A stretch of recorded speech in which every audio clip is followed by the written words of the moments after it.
Okay, hope everybody's having a great night. I just decided to redo my video here. I had several phone calls earlier this morning that ruined my video.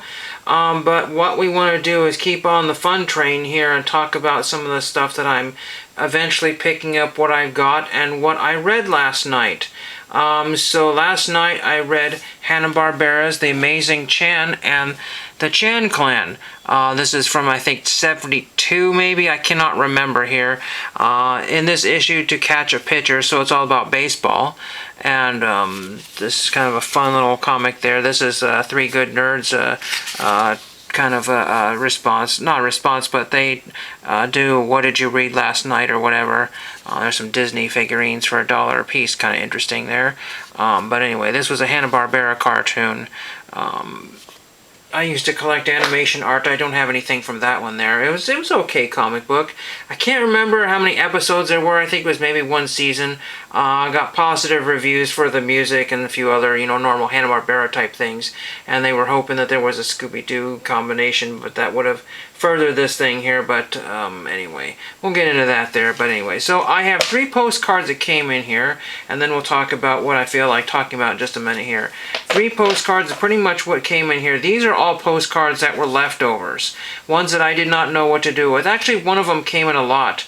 This one here with the horse on it. This one came in a lot. This was actually technically not used, but it had some album damage, which I cleaned off most of it on the back. I couldn't get that last piece off there if I tried. And then this one is canceled from Palma Valley, California. The cancels came out okay, but they came out worse on the red stamps here. These brand new 10-cent stamps here. I try to tell people, do not buy stamps from the post office. Get the vintage stamps here because they will cancel better. Or you have a better shot of having them cancel better. But anyway, this technically was not a used. It's a Palomino Stallion. So there is that one there. I just decided to send that one out. Then these 2 were the leftovers. These were in just whatever. I couldn't sell. These were 25 cents a piece, so I went and used them. And then the first one is Offenbach. I want to say this is a printed in Germany postcard that makes pretty good sense here. This composer, whatever you want to call it, old Offenbach there. And this one I've already forgotten. This one was Syed Valley, I think. So I had Palma Valley and Syed Valley canceled. Okay, there's a cancel going through there, making sure that those got canceled already, I guess. I don't know. And I used a bunch of vintage stamps, but you have to use a new one because there's no way that you can get 51 on here just using 2s and 3s and 8s and that sort of thing. So I had to use a 32 right there, and then there's a 5 and a 1 there to fill that up there. And I hate these 1-cent stamps here because you cannot see any blessed cancel there. There's absolutely no point of having a black stamp there. That defeats the purpose, because time and again people are like, but they're figure like, who's going to reuse a 1-cent stamp there? So there's that one. And last but not least, I believe are cherry blossoms here. I see part of somebody's address that a lot of times these were addressed to somebody, but they were either never mailed or they just were never marked. And then this one has Dean Acheson and a 17 and a 5. So this one came out great. Patterson, California. They did an amazing job on this one. This is awesome. It's one of my favorite ones. They did a really good job. And this is an embossed postcard.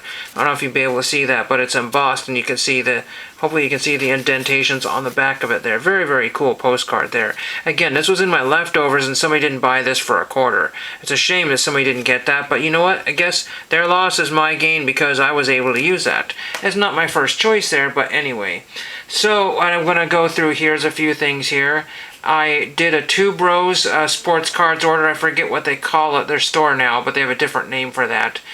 And Two Bros always have 45% off. So imagine if you have 99-cent shipping and all the other cards are free shipping after the 99 cents, and it's 45 cents off any 99 cents to like $6 or whatever. Sometimes they have other cards that are off. But it was funny because there was a card that was on sale, but yet I think I also got 45% off on it. So heck of a deal. It was some sort of slab Beckett card for something like $2.50 or something crazy. I don't know absolutely anything about this card. It was some sort of tribute card or something to somebody. But the most unusual card I have seen in an awfully long time, and I purchased it. That was the most expensive card I got. But everything else was like 45% off 99 cents, and free shipping except for the first card there. Absolutely crazy deals.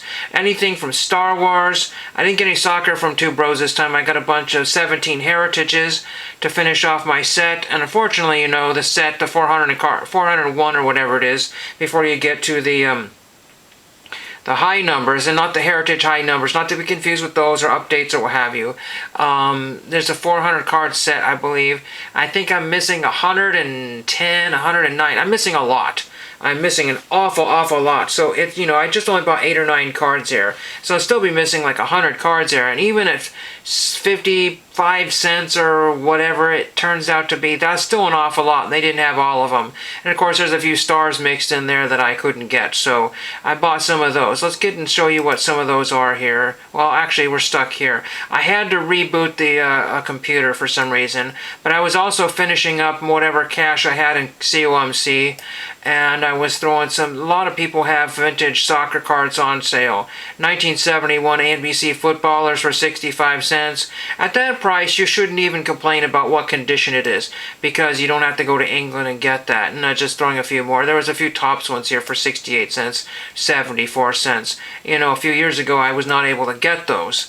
I'm trying to remember what else I was thinking about in my last video here, because I'm seeing lots of interesting videos, collect what you like, buy within your means. It's like, oh, I didn't mean to spend more money, and that sort of thing there.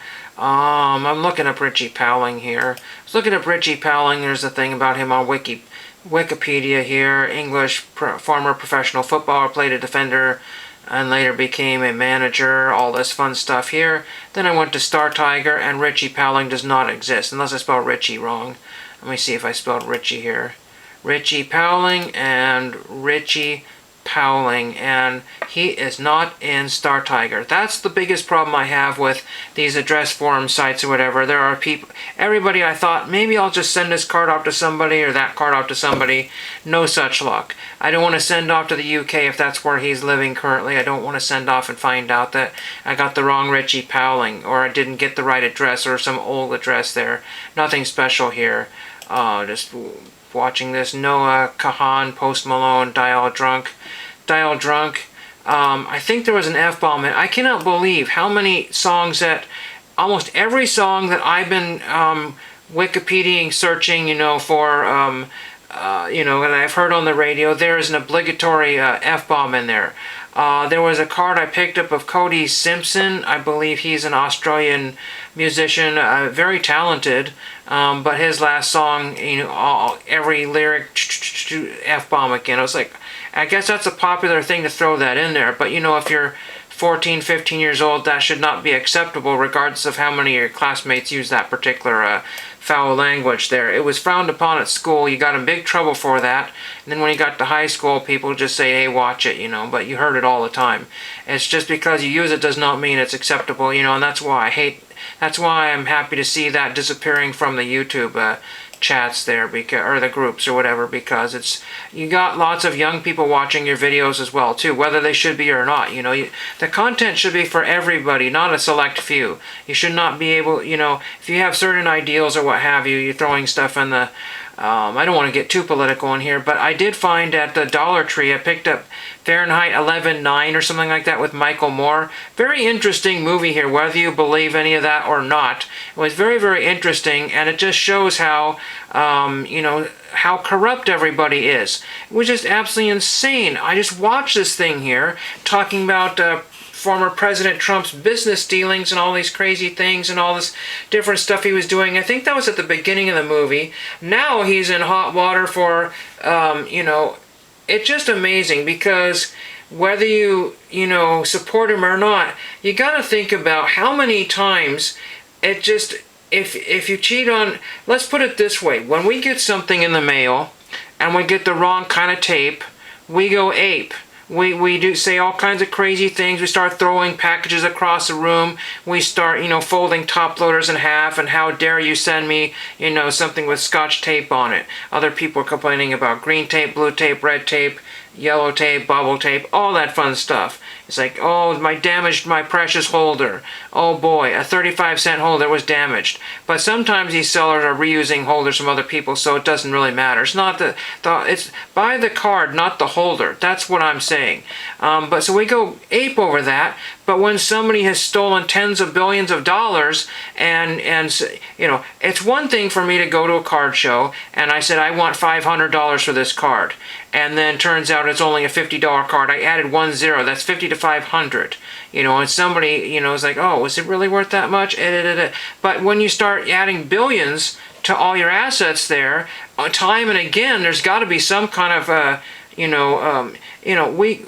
it's amazing how quick we are to judge everybody in the card groups, that then you see somebody openly just stealing from every corner of every globe, and then they can afford to be generous in other facets because all the money didn't belong to them. So they say, I'm just taking somebody else's money and gifted it to somebody else. Thanks, suckers, that sort of thing. Remember that Citibank commercial, where the identity theft is? That's behind somebody's back. But doing it openly, saying, your apartment is worth $10 billion, well, these numbers are all wrong.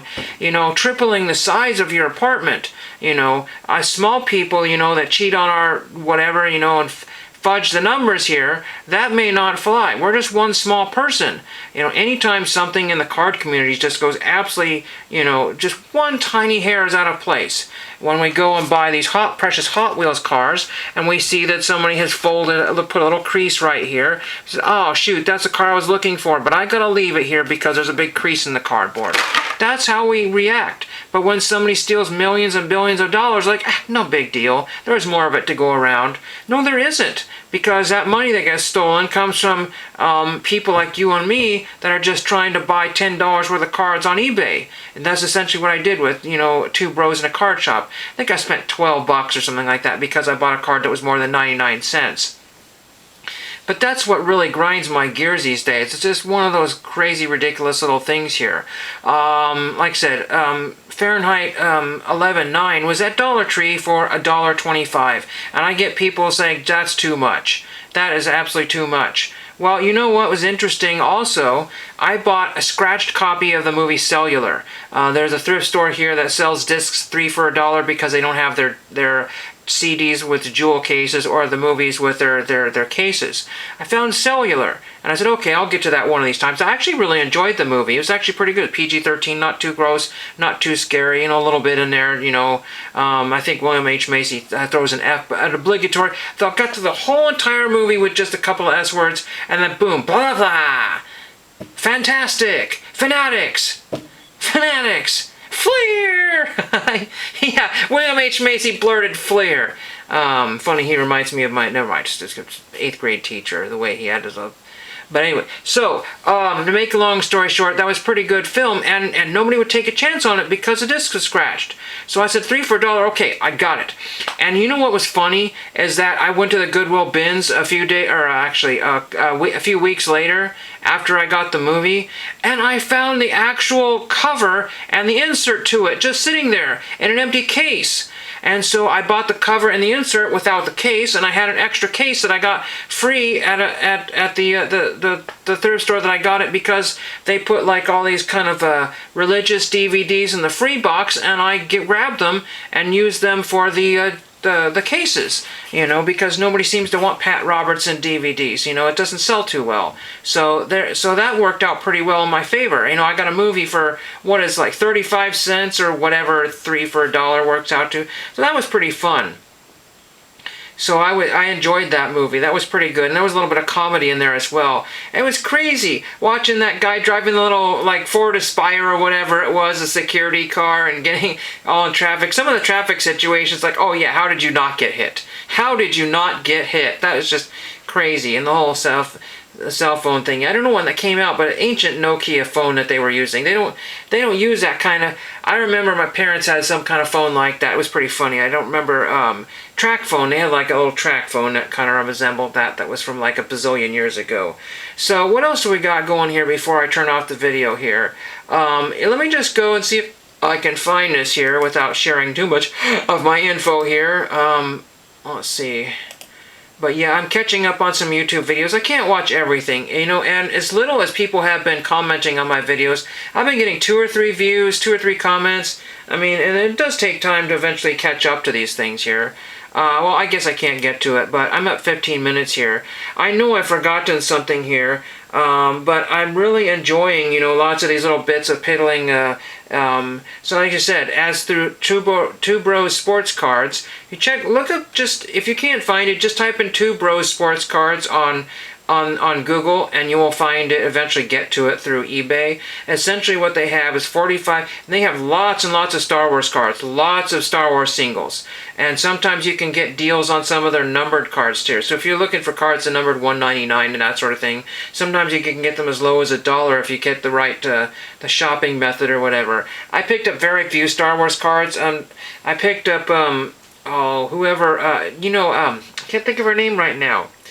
Was it Billy Lord or whatever? That's Princess Leia's actual daughter in real life, Carrie Fisher's daughter in real life, I believe. I picked up some of her cards. I don't really PC her, but I do have about 6 of her cards there, and it's really easy to get the wrong card because they reuse the same image half a dozen times over. But again, I had some fun, picked up some weird Allen and Ginter cards as well too, coffee and potato chips. I thought those might, I don't know what you do. Send off the coffee card to Mike O and say, hey, look, I gave you a cup of coffee, just like half of your Phillies had a cup of coffee. I have no idea.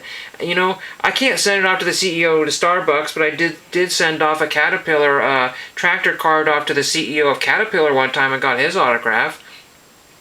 So that is what I have for today. Like I said, let's get out of Richie Powling here. Had a pretty good afternoon, except for the one thing, I had to buy a $1,500 or $1,600 water heater. Ouch! That was not fun. I was expecting just to replace the top piece. He said, it's a little bit too corroded up there. You might want to think about getting a fresh water heater. And then unfortunately when the water heater was installed, he said, oh, by the way, I shimmed up the bottom with some of your shingles over here. And these are like wooden shake shingles that have kind of a design or pattern on it. And I was like, oh no, wow, I need those for the wall there. And I said, I don't know how to get the rest of them, so I have some rotten shingles that eventually need to be replaced, and these had the right paint on it and everything, so I don't know what to do. And he said, well, I'm sorry, I can't remove them. There's 300 pounds of pressure of water or something in there. It's like, I just leave them. He used 3 or 4 shingles there, and I was like, crud, oh well. But he should have asked me, because I'm getting rid of a huge pile of scrap wood there, and I probably had the exact thing he was looking for. Probably had the exact thing. I just cut up a piece of a table or whatever, and it would have been it would have looked better as well too. So whatever, just whatever. I mean, I just said, dude, just forget about it. It's only 4 or 5 shingles. Maybe I'll just find some at the restore one of these days. I don't know if I ever get to replacing those shingles. But I just don't want to have somebody having to source these shingles and just, I don't know. It's when you have an older house and you have parts, that you can't find very easily. It's not very fun. And of course, when the fire department burns those practice houses down and you see a house being burnt for practice and it's got all the vintage 1950s era style shingles on it, like, no, why? I could have used those. They're rare. Again, it's kind of people are not giving that stuff up away unless they're doing some, I don't know. Anyway, it is what it is. But stay on the fun train here, Henry. Okay, stay on the fun train. Let's just see what else we can find here before I finish off here. Going off to a local meeting tomorrow to show off my 1857 document. I'm going to donate a bunch of DVDs to the library. And the upcoming weeks here, we've got the Boy Scout Collectors Show, which people say they might as well stay home and watch paint dry. But when you pay your $5 in and see all this vintage stuff that everybody's going gaga for at the Goodwill bins, camping gear and everything, I don't know why more people don't go to it. And then also, and it's very affordable too. They want it gone. And then there's the library book sale here. It's $5 a bag on Saturday. So hopefully I'll get some cool stuff for that. We're at 19 minutes. Thank you for watching.